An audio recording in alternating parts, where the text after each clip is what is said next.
मैं तो नाजुक फूल था, जख्म मुझे गहरा लगा।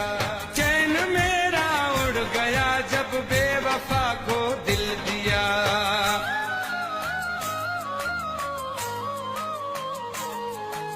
मैं तो नाजुक फूल था, जख्म मुझे गहरा लगा। चैन मेरा उड़ गया जब बेवफा को दिल दिया। आया जब सामने दिल लगी उस हूर से, लगा दिल मेरा मगरूर से। लंबी ये कहानी है, बातें ये पुरानी है, पूछो मत बेकसूर से, लगा दिल मेरा मगरूर से। आया हूँ बड़ी दूर से, ये न पूछो मजबूर से, लगा दिल मेरा मगरूर से।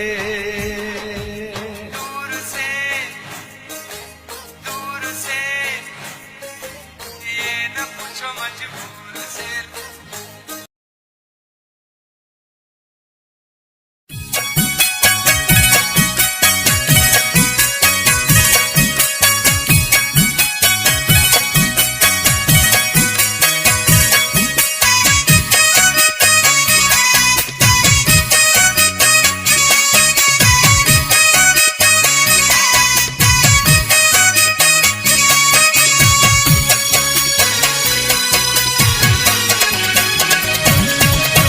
अल्लाह मालिक आहे तो सचरींदो मिलाए।